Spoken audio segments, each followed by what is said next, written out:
आइए आइए प्रारंभ करते हैं मंगलाचरण से।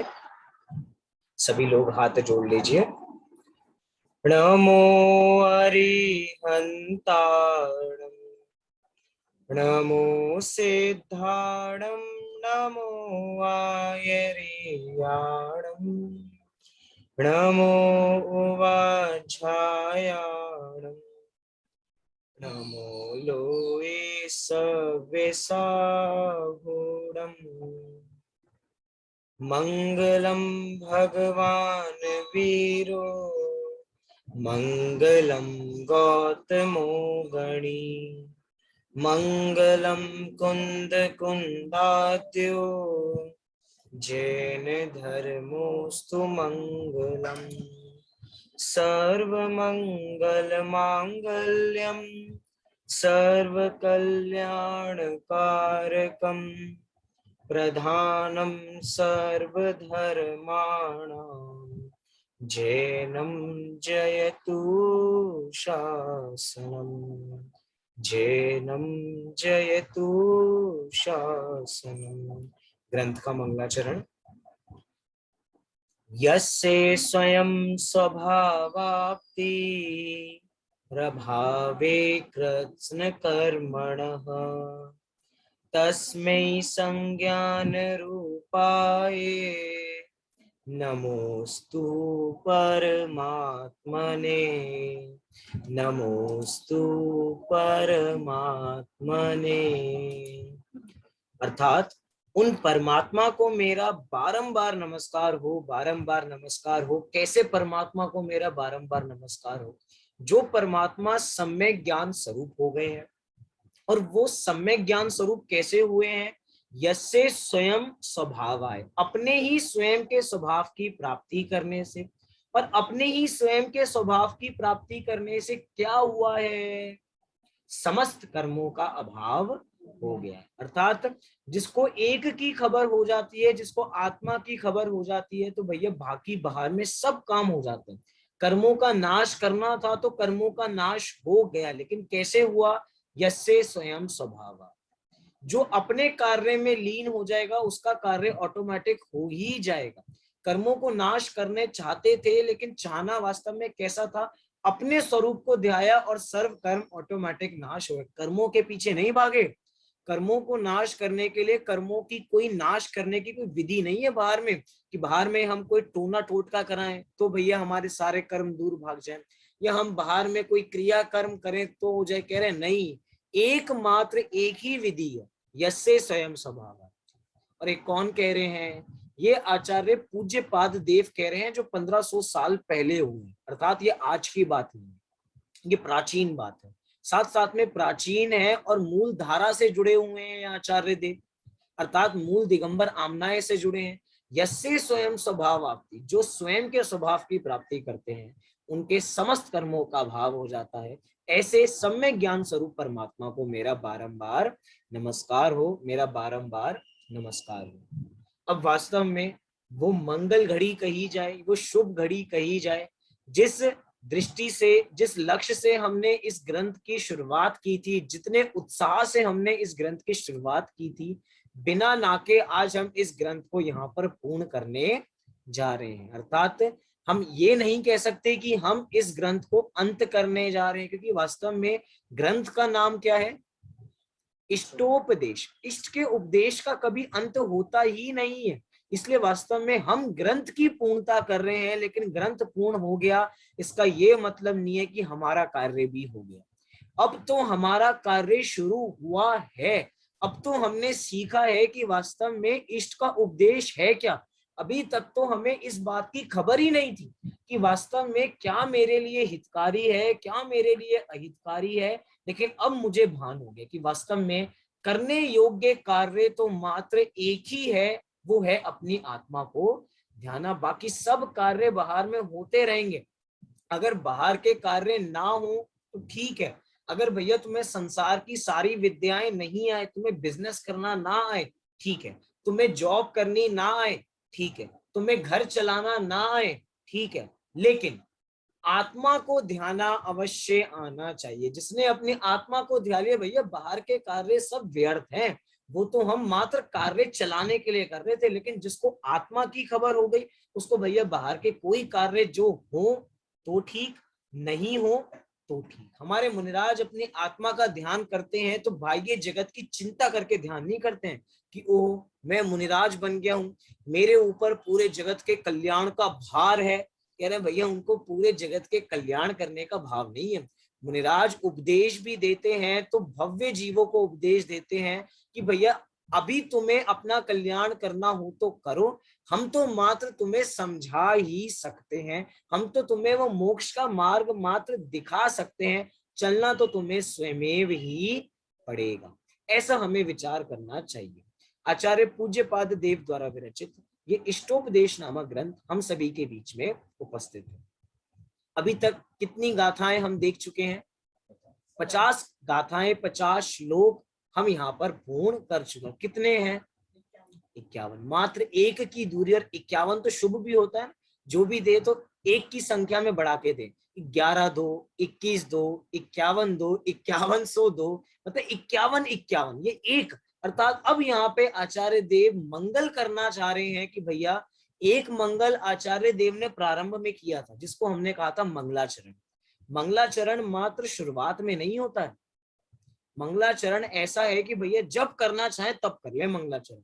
हम शुरुआत में मंगलाचरण करते जरूरी नहीं है, हो सकता है हम बीच में नमोकार मंत्र का स्मरण करें कि भैया हम मध्यम में अपना मंगल करना चाहते हैं, मध्यम करके हम अपने आदि को भी सुधारना चाहते हैं और अंत को भी सुधारना चाहते हैं। आचार्य देव ग्रंथ की संरचना करते हैं तो मन में पूरा लेके चलते हैं कि भैया हमें कितना करना है, कैसे काम करना है। तो शुरुआत में उन्होंने मंगल किया और आचार्य देव अंत में भी मंगल कर रहे हैं, ग्रंथ का समापन कर रहे हैं कि भैया हमने तुम्हें बहुत समझाया, अब तुम्हें मात्र अपना ही कल्याण करना है। क्या तुम्हें ये इष्ट का उपदेश लगता है? अगर अभी भी तुम्हें ये इष्ट का उपदेश नहीं लगता, तुम्हें ये अनिष्ट लगता है, तो भैया अब तुम्हारी होनहार के बारे में हम क्या कह सकते हैं? वो तो भैया भगवान ही जाने। तुम भुगतो और भगवान जाने, एक तरीके से एक इंद्रिय जीव के लिए प्रयोग किया गया है। एक इंद्रिय जीव के बारे में पंडित टोडरमल जी ने लिखा कि वास्तव में एक इंद्रिय जीव कैसे है कि एक इंद्रिय जीव जो दुख भोगते हैं वो स्वयं जानते हैं, वो स्वयं भोगते हैं और केवली जानते हैं। एक इंद्रिय जीव स्वयं तो दुख भोगते हैं और वो केवली उस दुख को जानते हैं। अब हमारे साथ जो होना है भैया वो तो हम जानेंगे ही जानेंगे, और वो भी केवली भगवान के ज्ञान में भी सब झलक रहा है। लेकिन हमें इष्ट का उपदेश लगना तो चाहिए, ये मेरे हित की बात है, ऐसा हम विचार करके हमने इष्टोपदेश का प्रारंभ यहाँ पर किया था। आइए इस छंद को हम यहाँ पे बराबर देखते हैं और इस छंद के माध्यम से अपनी चर्चा हम यहाँ पर प्रारंभ करते हैं। ये छंद 51 नंबर का छंद है। अभी तक आचार्य देव 50 छंद लिखे और 50 छंदों का जो छंद था वो था अनुष्टुप छंद। कौन सा था? अनुष्टुप छंद।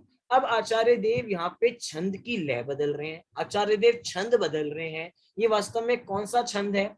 जो हमने जब भक्तांबर जी पढ़ा था, तो जो भक्तांबर जी की लय थी, भक्तामरा प्रणत मौलिमणि प्रभाणा मुद्योतकम दलित पाप तमो वेतानम सम्यक प्रणम्य जिन पाद युगम युगादा बालंबनम भव जले भक्तताम जनाना।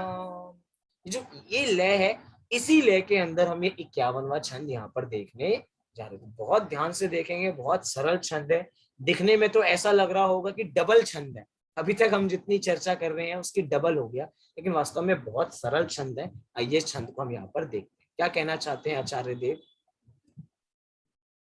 इष्टोपदेश मिति सम्यक दीप्ति श्रीमान इष्टोपदेश मिति सम्यक दीप्ति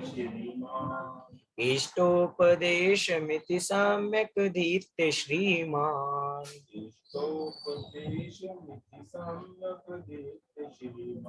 मानापमान समताम स्वमताद वित्तन्ने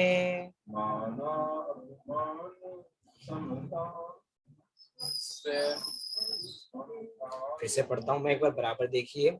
मानापमान समताम स्वमताद वितन्ने।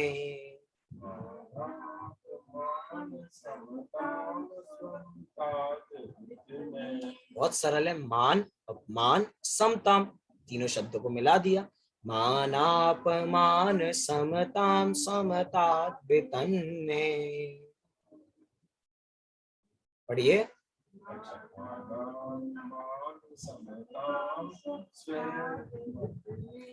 मुक्ताग्रहो विनिवसन सज्जने वने वा।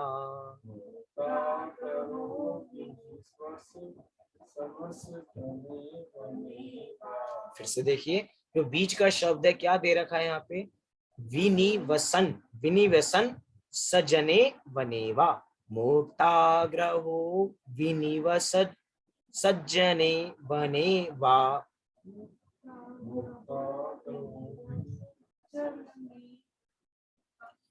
ऐसा लग रहा है कि आचार्य देव अंत में बहुत कठिन छंद लिख के चले गए, अब मुझे समझ में नहीं आ रहा, लेकिन बहुत सरल है। आगे देखिए। मुक्ताश्रियम निरुपमा मुपयाति भव्य।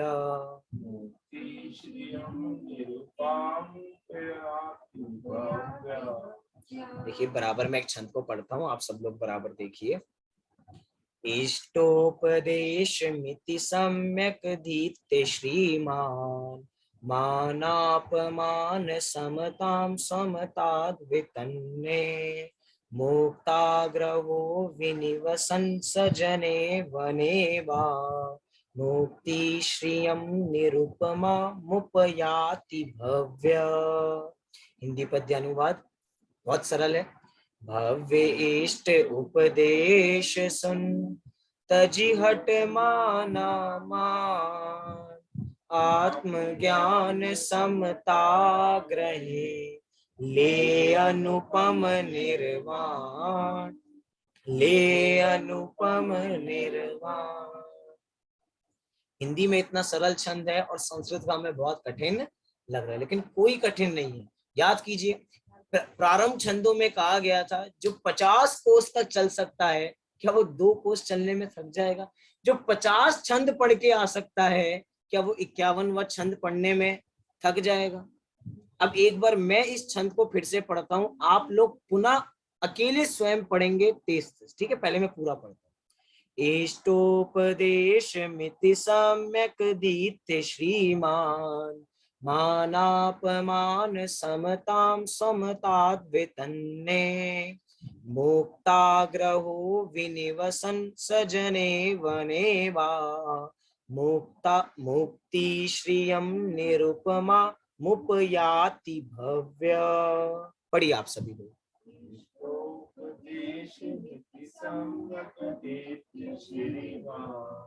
माना अपमान समताम समताद वितन्ने। मुक्ताग्रो विनिवस सजने वनेवा। मुक्ति श्रियम निरुपमा मुपयाति भव्य। बहुत बढ़िया, बहुत अच्छा प्रयास किया। शब्द जैसे लिखे हम वैसे पढ़ेंगे तो गलती होगी नहीं। जैसे कि ऊपर की पंक्ति में शब्द दिया मान, मानापमान, अब हम शब्द पढ़े मान अपमान, अब अलग से आ गया ना, तो अब वो छंद की लय बिगड़ जाएगी। एक साथ पढ़ेंगे तो क्या पढ़ेंगे? मानाप मानापमान समताम स्वमता वितन्ने। कैसे पढ़ेंगे?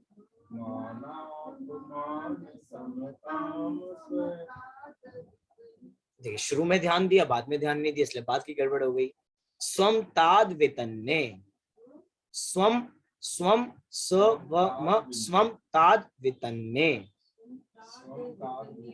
वितन्ने वितन्ने, इस प्रकार ये छंद पूरा पढ़ा जाएगा। आइए इसकी हम संधि विच्छेद देखते हैं, तो हमें ये छंद थोड़ा और बराबर समझ में आने लगेगा। सबसे पहला शब्द कह रहे हैं इष्टोपदेश, अर्थात आचार्य देव ने अभी तक के छंदों में पहली बार इष्टोपदेश का नाम लिया है। इसी का आधार बना के हमसे पूछा जाए कि भैया इष्टोपदेश का नाम इष्टोपदेश क्यों रखा, एक तर्क हमारे पास ये है कि जो ग्रंथ होते हैं वो इष्ट का उपदेश ही देते हैं, इसके कारण इष्ट का उपदेश लगा। और आचार्य देव ने खुद ही 51 नंबर के छंद में इसका नामांकन किया कि भैया ये इष्टोपदेश है। क्या है ये? इष्टोपदेश है। जब मैं इष्टोपदेश के लिए लिख रहा हूं, जब मैं इष्ट के उपदेश की भावना से लिख रहा हूं, तो भैया तुम्हारा भी इष्ट निश्चित रूप से होगा ही होगा। हम भोजन अगर इष्ट रूप से खिलाएंगे तो भैया दूसरे को वो भोजन इष्ट रूप से ही लगेगा। हाँ जी कि ना जी? अब जो हमारे श्री गुरु हैं, जो हमारे आचार्य पूज्य पाद हैं, उनका भाव ये है कि भैया सब जीवों का कल्याण हो, ऐसा इष्ट का उपदेश मैं दे रहा हूं। तो भैया जिस भाव से आचार्य देव कह रहे हैं, अगर उसी भाव से हम इस बात को ग्रहण करेंगे तो निश्चित रूप से अपना कल्याण होगा ही होगा। अर्थात जिस स्तर की बात आचार्य देव करना चाह रहे हैं, अगर वही स्तर हम अपना भी डेवलप कर लें तो निश्चित रूप से अपना भी कल्याण निश्चित रूप से होगा ही होगा। संधि विच्छेद देखिए क्या कह रहे हैं इधर, इष्टोपदेशम इति, इति शब्द देखा, इति, फिर कह रहे हैं सम्यक, क शब्द क्या है? सम्यक।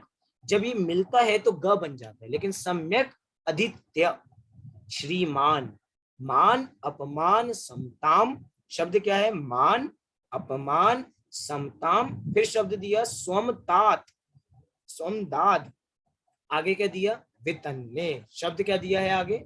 वितन्ने। फिर आगे देखिए, मुक्त आग्रहो, आग्रह, आग्रह होता ना आग्रह, अर्थात आग्रह मतलब आग्रह की जबरदस्ती करनी, आग्रह जबर कन्वेंस करना। लेकिन भैया कहेंगे मुक्ताग्रह, वो हर प्रकार के आग्रह से मुक्त हो गए। अर्थ करेंगे अभी हम, लेकिन आगे देखिए क्या कहना चाहते हैं आगे के शब्दों में।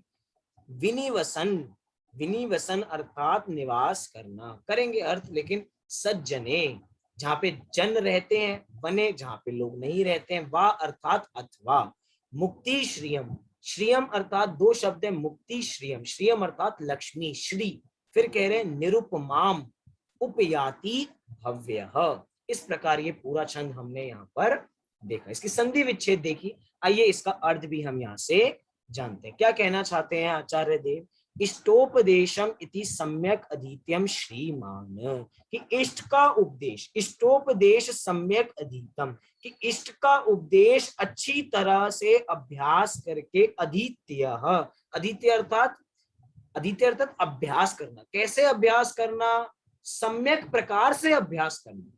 इष्ट का उपदेश जैसा आचार्य दे रहे हैं, ऐसे ही इष्ट के उपदेश को इष्ट का उपदेश समझकर ही इसको अभ्यास करना। अगर इसको इष्ट का उपदेश नहीं समझेंगे तो ऐसे ही आगे बढ़ जाएंगे।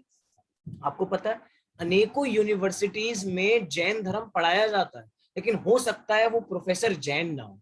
अब वो प्रोफेसर आपको पढ़ा तो रहे हैं, लेकिन उनको भाव भासना नहीं है, और हम भावों के साथ पढ़ रहे हैं। मैं ऐसा नहीं कह रहा कि सबको भाव भासना नहीं है, लेकिन जिनको नहीं है वो तो कोर्स की दृष्टि से पढ़ा रहे हैं। लेकिन जिनको भाव वासना है उनको वास्तविक अर्थ पता है कि वास्तव में इस छंद में क्या कहा जा रहा है। इष्टोपदेशम इति सम्यक अधीते श्रीमान, कि भैया जो ये इस प्रकार, इति अर्थात इस प्रकार, जो ये पूरा इष्टोपदेश हो रहा है, अब अंतिम करें ना समापन, इति अर्थात इस प्रकार, ये जो इष्टोपदेश हमने आपका इष्ट का उपदेश कहा है, इसको सम्यक प्रकार से अपने में क्या करो? अपने में इसको ग्रहण करो। कौन का ग्रहण करो? श्रीमान। श्रीमान मतलब कौन है? कौन है श्रीमान? हम खुद है श्रीमान या मुनिराज है श्रीमान? जो इसको ग्रहण करे वो श्रीमान है। कह रहे हैं कि भैया ये जैन धर्म किसी व्यक्ति विशेष के लिए नहीं है, जो ग्रहण करे उसके लिए है। जो इन बातों को अपने लिए इष्ट जाने उसके लिए इष्ट है, जो अपने लिए अनिष्ट ना जाने, जो अपने लिए अनिष्ट जाने उसके लिए अनिष्ट है। हम कैसा जानते हैं? तो हमारे लिए कैसा है? हमारे लिए ये इष्ट का ही हमें उपदेश प्रतीत होता है, क्योंकि इष्ट का उपदेश है। फिर कह रहे हैं कि भैया ये जो इष्टोपदेश का हम अध्ययन करते हैं ना, उससे क्या होता है? मान अपमान समताम, कि मान और अपमान में समता आ जाती है। ना मान में हम फूलते हैं, ना हम अपमान में थोड़े कमजोर हो जाते हैं, अर्थात ना हम दीनहीन होते हैं। क्यों नहीं होते? क्योंकि हमने इष्ट का उपदेश देखा। इष्ट का उपदेश मात्र आत्मा का उपदेश है, वो शरीर का उपदेश नहीं है। शरीर के बारे में बात चलती, अगर न्याय नीति के बारे में बात चलती, तो हो सकता है मान के बारे में बात चले। कह रहे हैं भैया मान हमें किसी प्रकार का करना ही नहीं। और जब मान ही नहीं करना तो अपमान कैसा? विचार करो कि जिसका बाहर में मान हो रहा है वो मैं नहीं हूं, और जो मैं हूं वो कभी मान करता नहीं है। जिसका बाहर में अपमान हो रहा है वो मैं नहीं हूं, और जो मैं हूं उसका कोई अपमान कर नहीं सकता। बोलो, एक दूसरे को जब लड़ाई होती है तो गाली दी जाती है, तो किसको गाली दी जाती है? आत्मा को गाली दी जाती है, शरीर को गाली दी जाती है? बोलो, गाली तो शरीर संबंधित ही होती है ना, गंदी गंदी जो गालियां होती हैं, एक दूसरे के रिश्ते लगा लगा के गालियां दी जाती हैं। अब वो रिश्ते किसके हैं? रिश्ते शरीर के हैं, अर्थात गाली किसको दी है? शरीर को। हम तो पहले ही कह रहे हैं कि भैया शरीर अपना है ही नहीं, तुम इसको कुछ भी कहो, ये अपना है ही नहीं, तो मेरा इससे किसी प्रकार का संबंध नहीं। तुम इसको अच्छा भी कहो तो भी मैं इसको अपना नहीं मानूंगा। ये नहीं है तुम इसको बुरा बुरा कहते हो तो ही मैं इसको अपना नहीं मानता हूँ, ये अच्छा कहे तब भी हमें अपना नहीं मानूंगा। मतलब कह रहे हैं भैया किसी प्रकार का मान नहीं करना, किसी प्रकार का अपमान नहीं करना। जब भी मान होता है लोगों को स्टेज पे बुलाया जाता है, स्टेज पे बुला के क्या पहनाया जाता है? पर्यायवाची बोलो उसका, उसको हार पहनाया जाता है। क्या पहनाया जाता है? उसको हार पहनाया जाता है। कितने लोग हार पहनाने आते हैं, अनेक अनेक लोग उसका सम्मान करने के लिए हार पहनाते हैं, मानो कि भैया ये बता रहे हैं कि तू अपना मान करा के हार गया। तुमने हार पहनवाए ना, कितने हार पहने हमारा सम्मान हो? भाई जितने हार पहन रहे हो तुम उतने हारे हुए हो, क्योंकि तुम इससे अपने को बड़ा मान लो कि भैया कोई मेरा जगत में कल्याण कर दे तो मैं ऊंचा हो जाऊं, मैं ऊंचा हो जाऊं। हमें ऊंची पदवी चाहिए ना, हमें ऊंचा से ऊंचा पद चाहिए। आज पॉलिटिक्स में जाने का निषेध क्यों किया जाता है? क्योंकि भैया हर कोई कुर्सी के लिए लड़ रहा है, इस कुर्सी के लिए नहीं, उस कुर्सी के लिए लड़ रहा है। सबको कुर्सी चाहिए। अब कुर्सी कुर्सी के लिए लड़ रहे हैं और विचार कर रहे हैं हमें मिल जाए, हमें मिल जाए, हमें बड़ा पद मिल जाए, हमें बड़ा पद मिल जाए। अब बस पद पद के लिए लड़े जा रहे हैं। अब भैया अभी नई कैबिनेट बनी, अब नई कैबिनेट बनी तो जितने नए मंत्री आए वो भूल गए भैया हमें हमें पद मिल गया, हमें पद मिल गया, हमें पद मिल गया। और जिनको निकाला गया, हेल्थ मिनिस्टर निकल गए, एजुकेशन मिनिस्टर निकल गए, अब वो क्या कर रहे हैं? बाहर में तो दिखाएंगे भैया हमें कुछ फर्क नहीं पड़ रहा, लेकिन अंतरंग में कितना अपमान महसूस कर रहे हैं कि भैया हमें ऊंची पदवी दी गई थी, हमने वैसा कार्य नहीं किया। मतलब कि विचार करना कि अगर आपको ऊंची पदवी पर बिठाया जाता है तो ऊंची पदवी उतने ही बड़े कर्तव्यों के साथ आती है। जितनी हम ऊंची पोस्ट पे कंपनी पे जाते हैं ना, सैलरी तो बढ़ती है लेकिन उतनी जिम्मेदारियां भी बढ़ती है। और अगर उन जिम्मेदारियों को नहीं निभाया जाएगा तो भैया वो पदवी तुमसे छीन ली जाएगी। जब छीन ली जाएगी तो तुम्हें लगेगा कि भैया हमारा अपमान हो गया, इन्होंने हमारी पदवी छीनी है, इन्होंने हमारी पदवी छीनी है। लेकिन कह रहे हैं कि भैया जिसने इष्टोपदेश का अध्ययन किया है ना, उसको किसी प्रकार का मान नहीं है, उसको किसी प्रकार का अपमान नहीं है। क्योंकि मान अपमान किसका हो रहा है? मान अपमान शरीर का भी क्या है वास्तव में? मान अपमान तो हमारी मान्यता है, तो ये हमने इससे अपने को बड़ा माना और इससे अपने को छोटा जाना। वास्तव में विचार करो, कोई हमें पीछे से गाली दे और कहे कि भैया भाई साहब एकदम गाली दी, पीछे से किसी ने हमें गाली दी, हम आग बबूले हो गए कि भैया उसने बहुत गंदी गाली दी है, जरा देखूं तो कौन है। और जैसे ही पीछे मुड़ा तो भैया दूसरे का भैया आपको नहीं दी, दूसरे को दी। कह रहे हाँ ठीक है ठीक है, दूसरे को दो, मुझे मत दे। तो एकदम निराकुलता होती है, आराम से भैया हमें नहीं दी, हमें नहीं दी। कह रहे भैया ये मान अपमान क्या है?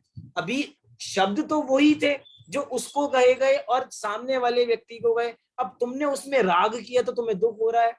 और जब पता लगा ये मेरे लिए नहीं दूसरे के लिए, फिर द्वेष हो गया। ठीक है भाई मेरे लिए नहीं है, मुझे तो कुछ खा ही नहीं, मुझे कोई कुछ कह सकता है क्या? मैं इतना बड़ा आदमी हूँ, कोई मुझे कुछ नहीं कह सकता। भैया मान अपमान ऐसी ही चीजें हैं।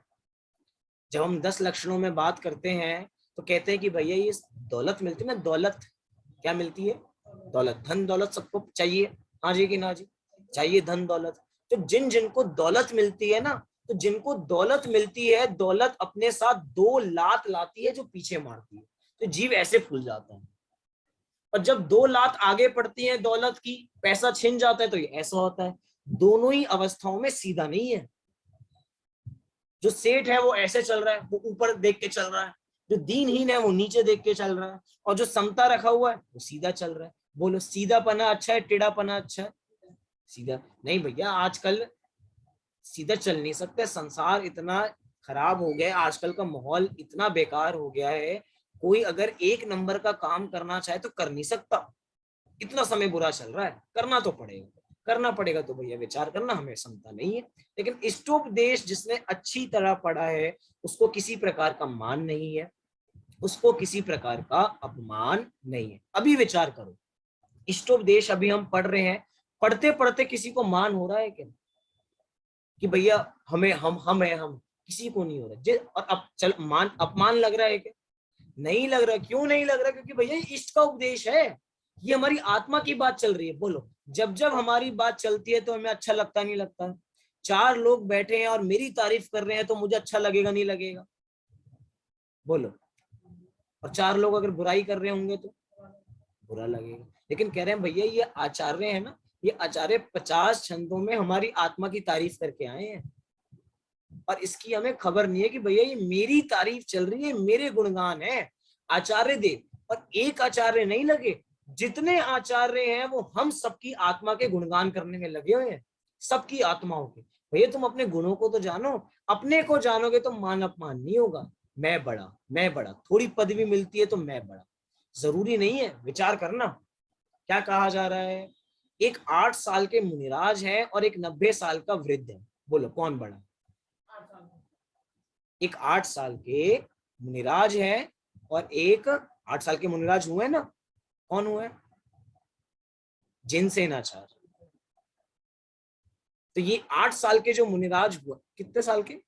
8 साल के। एक 8 साल के मुनिराज है और एक 90 साल का वृद्ध है। बोलो, बड़े हैं तो मुनिराज पैर छुएंगे ना 90 साल के वृद्ध के, या 90 साल के वृद्ध उन 8 साल के मुनिराज को नमस्कार करेंगे? किसके? बच्चे के। वो बच्चे हैं, वो मुनिराज है, मुनिराज है, वो बच्चे नहीं रहे। अब वो बात तो आपकी ठीक है, लेकिन विचार करें कि वास्तव में वो बच्चे नहीं रहे, ना वो बूढ़े रहे हैं, अब तो वो ज्ञानी धर्मात्मा हो गए, वो अपनी आत्मा को जानने वाले हो गए। मतलब क्या कहना चाहते हैं कि भैया इसके अंदर उम्र की बात नहीं चल रही है, कौन बड़ा कौन छोटा, मान अपमान हमें बड़े, कि हम भैया बड़े हैं तो लोग हमारा मान ही मान करें, हमारी तारीफ ही तारीफ करें, इसके उसमें मत रहना। और हम छोटे हैं तो हमारा अपमान ही अपमान होगा, ऐसे भी मत रहना। आत्मिक ज्ञान से जीव बड़ा होता है और आत्मिक ज्ञान ना हो तो जीव छोटा है, ऐसा हमें विचार करना चाहिए। कह रहे मान अपमान, ऐसा यहाँ पे शब्द कहा जा रहा है। साथ में क्या आगे कहा जा रहा है, देखिए छंद, देखिए आगे देखते हैं छंद। अभी तो हमने कुछ ही छंद देखा है, मान अपमान, लेकिन उसमें हमें क्या करना है? मान अपमान में हमें समता को धारण करना। अभी तक हमने मान अपमान में समता को धारण नहीं किया। अब समता वास्तव में क्या होती है? जो हमारे मुनिराज हैं, जो हमारे सम्यक दृष्टि जीव है, असली समता वो रखते हैं। समता माने सहज हो जाना, समता माने कोई तुम्हें गाली दे उसके बावजूद भी तुम्हें बुरे परिणाम नहीं आना, और तुम्हारी कोई तारीफ करे तो उस तारीफ में फूल मत जाना। गुब्बारा जो होता है बहुत स्पीड से फूलता है, लेकिन जब फटता है ना तो कैसी उसकी गिलगिली हालत सी हो जाती है। पहले तो कितनी बढ़िया रबड़ होती है, लेकिन फूटता है तो फूलता जाता है, फूलता जाता है, फूलता जाता है। ऐसे मान कषाय में फूलते जाते हैं, फूलते जाते हैं। और वो मान कषाय भी किसके आधार से हो रहा है? आज हमारे पास भैया बहुत बड़ी कोठी है, उसके ऊपर आधार। आज हमारे पास भैया बहुत बढ़िया बैंक बैलेंस है, आज हमारे सारे घर में भैया बहुत बढ़िया नौकरी करते हैं, सबके बहुत बढ़िया बढ़िया पैकेज हैं, हम इसका मान कर रहे हैं। किसका मान कर रहे हैं? इसका मान कर रहे हैं। लेकिन भैया समय बदलते देर नहीं लगती, अभी जितना ऊपर चढ़ रहे हो ना उतना नीचे भी उतरना पड़ेगा। जब पहाड़ पे चढ़ा जाता है तो चढ़ा तो ऊंचा जाता है, लेकिन भैया वो चोटी एक समय की होती है, उतरना भी उतना ही नीचे पड़ता है। मान के अंदर फूल तो हम बहुत रहे हैं, वो भी पर के आधार से, पर के आधार के मान से हम बहुत फूल रहे हैं। लेकिन भैया जब एक छोटी सी उसमें सुई लगेगी, एक छोटा सा उसमें छेद होगा, तो उसकी जैसे गैस निकलती है ऐसे हमारा सारा मान बाहर निकल जाएगा। और जैसे उस गुब्बारे की हालत होती है गिलगिला, बिल्कुल बिल्कुल गिलगिला, हो सकता है कभी कभार तो गैस नहीं निकलती, उस गुब्बारे के चीथड़े उड़ जाते हैं, अलग अलग चला जाता है। भैया कहीं तुम जिस मान में फूल रहे हो कभी अपमान होगा तो तुम ऐसे फट ना जाओ, तुम्हारे चीथड़े ना उड़ जाएं। भैया आजकल के अच्छे शब्द को बोलो कैरेक्टर, हमारा भी कुछ कैरेक्टर है। अभी कैरेक्टर वास्तव में क्या है? हमने इस कैरेक्टर को अपने आत्मगुण से डेवलप नहीं किया है, हमने इस कैरेक्टर को अपने बाह्य सामग्रियों से अपने को डेवलप किया। आज जिसके पास बाहर बढ़िया फोन है वो बड़ा, बोलो हाँ जी कि ना जी? जिसके पास बहुत महंगा फोन उसका स्टेटस बहुत ऊंचा है, जिसके पास बहुत महंगी महंगी गाड़ियां उसका स्टेटस बहुत ऊंचा है, और जिसके पास कुछ नहीं है उसका स्टेटस बहुत डाउन है। उसका स्टेटस डाउन है और हमारा, अब स्टेटस माना किससे? क्या यही स्टेटस नापने के पैमाने हैं क्या? अर्थात क्राइटेरिया ये है क्या? अगर इन चीजों का ही नापा है, अगर पर पदार्थों से ही स्टेटस नापेंगे तो भैया मुनिराज के पास एक भी पर पदार्थ नहीं है। बोलो, एक भी पर पदार्थ होने के बावजूद भी तो वो अपमान में डूब जाने चाहिए। उनको तो आत्मग्लानि हो रही होगी, मेरे पास तो कुछ नहीं है। इन संसारी जीवों को देखो, इनके पास तो टीवी भी है, आजकल तो स्मार्ट टीवी आ गए हैं, आजकल इनके पास सब कुछ है, उससे अपने को दीनहीन समझ रहे हो, मेरे पास कुछ नहीं है। कह रहे भैया अपने को सबसे ज्यादा वैभववान जान रहे हैं कि बाहर का वैभव तो जड़ वैभव है, आत्मा का वैभव निज वैभव है। देखो देखा जाए तो आचार्य देव अंतिम उपदेश दे रहे हैं, और अंतिम उपदेश में भी कितना गहरा उपदेश दे रहे हैं कि भैया जो इष्ट का उपदेश सम्यक तरीके से उसका अभ्यास करता है, उसका मान अपमान चला जाता है, वो उसमें समता को धारण करता है। और कैसा हो जाता है? स्वमताद। स्वमताद अर्थात अपने आत्मज्ञान से। किसके ज्ञान से? अपने आत्मज्ञान से कैसा हो जाता है? कैसा हो जाता है अपने ज्ञान, अपने ज्ञान से? भैया बहुत बुद्धिमान हो जाता है। श्रीमान मतलब क्या है? बुद्धिमान, ज्ञानी, अर्थात मैं। जो मान अपमान में समता को धारण करता है वो अपने आत्मज्ञान से श्रीमान हो जाता है। श्रीमान माने बुद्धिमान, श्री माने ज्ञान लक्ष्मी। जो ज्ञान लक्ष्मी से सहित हो, जैसे कि ज्ञानवान, धनवान, जो भी वान शब्द उसके अर्थ में प्रयोग हो रहे हैं, भाववाची शब्द है, तो कह रहे हैं कि भैया जो श्री, जो ज्ञान रूपी लक्ष्मी से सहित है, वास्तव में वो श्रीमान है। अब अपने नाम के आगे श्रीमान लिखो तो विचार करना कि हम बुद्धिशाली हैं या क्या है। असली बुद्धिशाली वो हैं जो स्वमताद, जिनको अपनी आत्मा का ज्ञान बराबर हो चुका है। साथ साथ में क्या नीचे कह रहे हैं, शब्द को देखिए।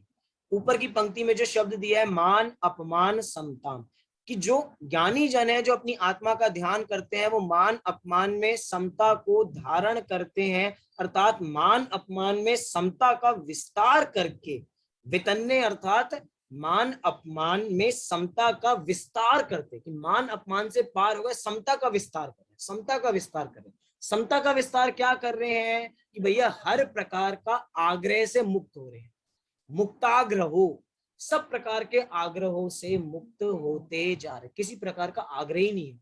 तभी तो सहज है ना उनका जीवन। मुनिराजों का जीवन इतना सहज क्यों है? क्योंकि उन्हें किसी पर वस्तु का आग्रह नहीं कि ये वस्तु मेरे सामने होनी ही चाहिए।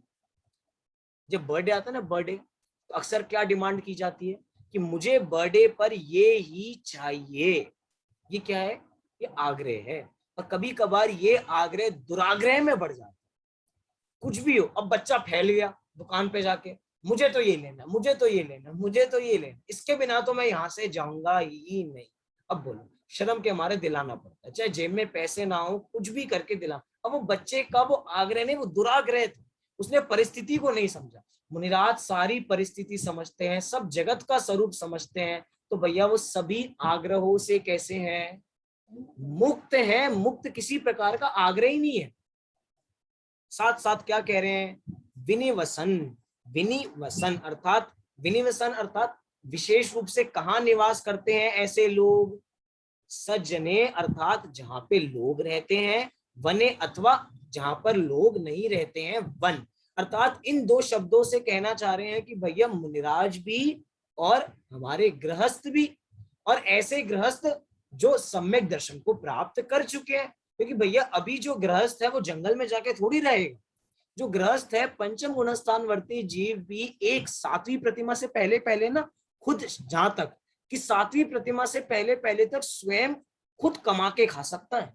खुद कमा के, मतलब ये नहीं है कि उसको समाज पे आधारित हो जाना है। अब भैया जब खुद कमाकर खाएगा तो रहेगा कहाँ? जहाँ पे लोग होंगे, सज्जने अर्थात जहाँ पे बहुत सारे जन होंगे।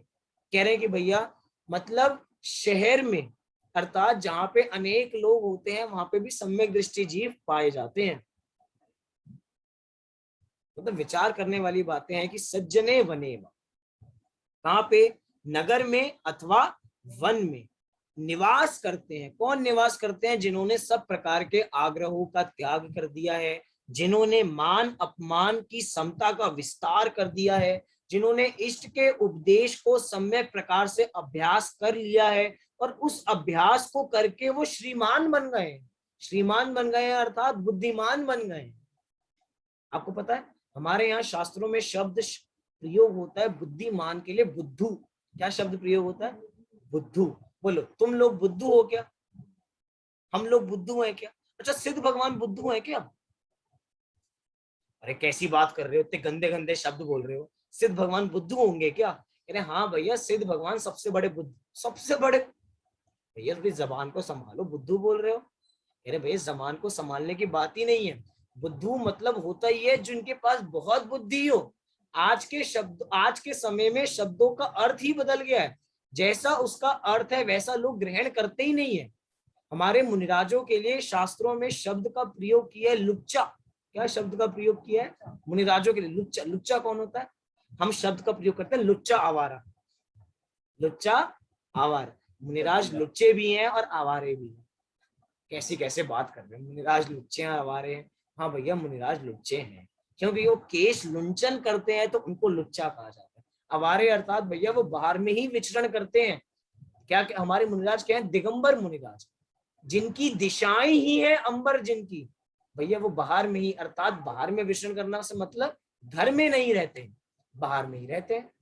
अर्थात जंगल में रह के अपनी आत्मानुभूति, वन में रह के अपनी आत्मानुभूति का रसास्वादन करते हैं। बस पुराने समय में वही शब्द कितने अच्छे शब्दों में प्रयोग, कितने अच्छे अर्थों में प्रयोग हुआ करते थे। समय गिरता जा रहा है तो उस अर्थ का, उस शब्द का अर्थ बुरे रूप में जाता जा रहा है, बुरे रूप, अनर्थ होता जा रहा है। आज बुद्धू को हम अज्ञानी के रूप में देखते हैं और वो सबसे ज्यादा ज्ञानी है।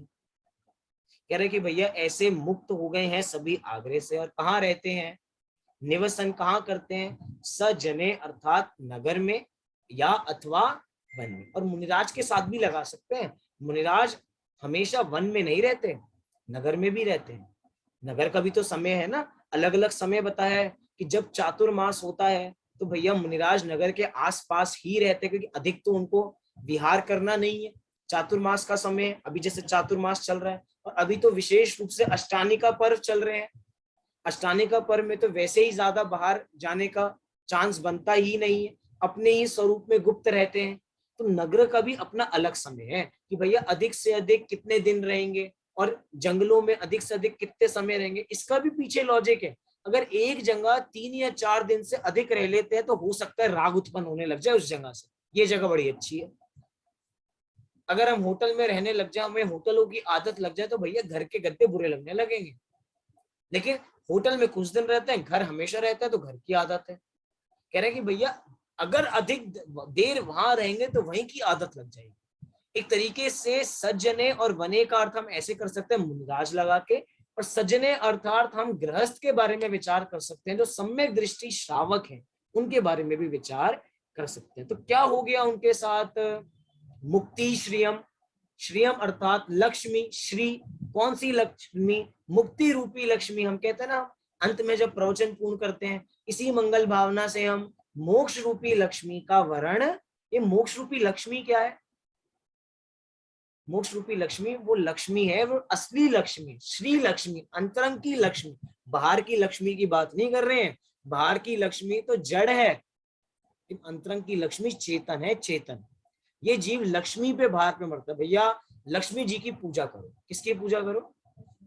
लक्ष्मी जी की। और लक्ष्मी जी की पूजा में किसकी पूजा करता है? अरे अज्ञानी जीव किसकी पूजा करता है? जड़ की। जड़ की। जो लोग मानते हैं अन्य लोगों को, जो कुदेवों को मानते हैं, जो कुछ कर नहीं सकते। अच्छा बताइए, जो लोग, सभी लोग इस समय पे, दिवाली के समय पे, दीपावली के समय पे, क्या लक्ष्मी जी की पूजन नहीं करते? अन्य लोगों की बात, गरीब लोगों के घर में क्या पूजन नहीं होती होगी? तो क्या पूजन करके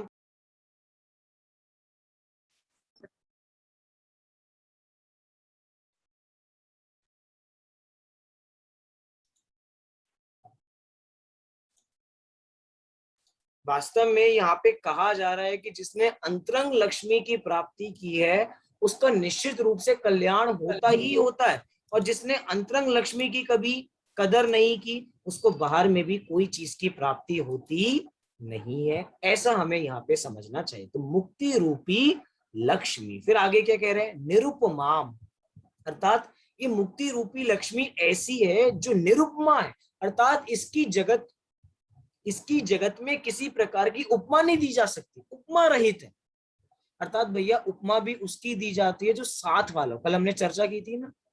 बोलो, क्या हम पीतल की तुलना सोने से कर सकते हैं, या सोने की तुलना दोनों पीले हैं, पीले दोनों बेशक हैं, लेकिन भैया तुलना सोने की सोने से होगी, और सोने में भी शुद्ध सोने की शुद्ध सोने से तुलना होगी, ऐसे ही सोने से नहीं होगी। कह रहे कि भैया मुक्ति रूपी लक्ष्मी ऐसी है जो निरुपमा है, उसको उपमा ही नहीं दे सकते। हम कितनी बढ़िया उपमाएं देते हैं कि भैया धरती का स्वर्ग कहाँ है, धरती का स्वर्ग कहाँ है, स्विट्जरलैंड में, स्विट्जरलैंड चलते हैं भैया धरती का स्वर्ग। और भारतवासियों के लिए क्या है धरती का स्वर्ग, शिमला मनाली चलते हैं भैया, यही हमारे लिए क्या है, धरती का स्वर्ग। ये उपमा है, स्वर्ग वास्तव में लेकिन उपमा दी जा रही। हम कह रहे हैं भैया मोक्ष की उपमा देके तो बताओ। मोक्ष ऐसी जगह है, मोक्ष ऐसी अवस्था है जो निरुपमा है, उसकी कोई उपमा ही नहीं, उपमा रहित। जब हम पढ़ते हैं ना समय सार जी का पहला गाथा पढ़ते हैं तो उसमें कहा, वंदे तु सब सिद्धे ध्रुव मचल मनोभवम गदिम पत्ते, ध्रुव मचल मनो जी, वंदे तु सब सिद्धे ध्रुव मचल मनोभवम गदिम पत्ते। इस पंक्ति में क्या कहना चाहते हैं, अभी मैंने एक ही पंक्ति पढ़ी है, वंदितु सब सिद्धे ध्रुव मचल मनोपम, अनुपम, अनुपम सिद्ध गति है। वास्तव में उस सिद्ध गति की किसी प्रकार की उपमा दी जा सकती ही नहीं है। ऐसा हमें यहाँ पर बारंबार विचार करना चाहिए। निरुपमा, उपयाति भव्य, उपयाति अर्थात प्राप्त करते हैं, कौन प्राप्त करते हैं, भव्य अर्थात भव्य जीव। भव्य जीव कौन है, जो सम्यक दर्शन प्राप्त करने की योग्यता रखते हैं। क्या हम लोग भव्य हैं या नहीं है। पद्म नंदी पंचविंशतिका में लक्षण दिया कि भैया तत्प्रीति प्रीति चित्तेन येन वार्तापि ही श्रुता, अर्थात मैं प्रयोजनभूत पंक्तियां बोल रहा हूं, जो तत्व की बात को प्रीति चित्त से सुनता है वो निश्चित रूप से भव्य ही है। बोलो, हम लोग भव्य हैं या नहीं है, हम लोग बराबर भव्य हैं। हम ये सारी बातें बराबर रुचि से सुनते हैं क्योंकि हमारी इसमें रुचि है। हम इन बातों को रुचि से सुनते हैं तो हमारी रुचि इसके अंतरंग पता लगती है, और बराबर इसमें रुचि रखेंगे तो भैया इष्ट की प्राप्ति हमें क्यों नहीं होगी। विचार करना, इष्ट का उपदेश दे रहे हैं, इष्ट का उपदेश सुनते सुनते इष्ट होने वाला नहीं है। इष्ट के उपदेश को अपने ऊपर अप्लाई करने पर इष्ट होगा। भैया ये जितनी बातें हैं, जो 51 गाथाएं हैं, 51 श्लोक हैं, ये हमने थ्योरी रूप में जान लिए। थ्योरी तो है ही, अभी थ्योरी रूप में हमने अपने ज्ञान में बसा लिए, लेकिन भैया इस ज्ञान से जो ज्ञान की प्राप्ति की है उसका प्रैक्टिकल भी तो करके देखो। जैसे आत्मा का स्वरूप बताया गया है कि आत्मा कैसी है, एक बार वैसा अनुभव भी तो करके देखो। हम अनुभव ही ना करें और विचार करें कि भैया बस हमने इष्टोपदेश की प्राप्ति, हमने इष्टोपदेश पढ़ लिया, हमने इष्टोपदेश पढ़ लिया तो हमारा इष्ट हो जाएगा। कह रहे नहीं, कितनी बार ऐसे इष्टोपदेश जैसे अनेकों ग्रंथ पढ़े उसके बावजूद भी कल्याण नहीं हुआ।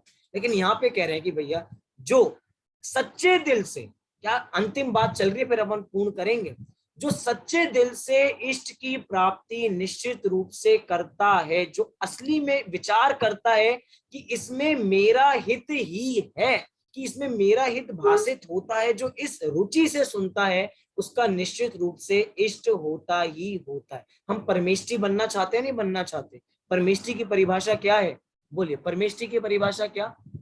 जो परम पद में स्थित हो उन्हें परमेष्ठी कहा जाता है। जो परम पद, जो परम अर्थात इससे ज्यादा उत्कृष्ट कोई पद ही नहीं है, सबसे इष्ट पद है परमेष्ठी। परमेष्ठी बोलो, अरहंत और सिद्ध वो परम पद में बैठे हैं, वो आचार्य उपाध्याय साधु वो परम इष्ट के मार्ग में ही हैं, आगे धीरे धीरे मोक्ष मार्ग पे आगे धीरे धीरे बढ़ते ही जा रहे हैं।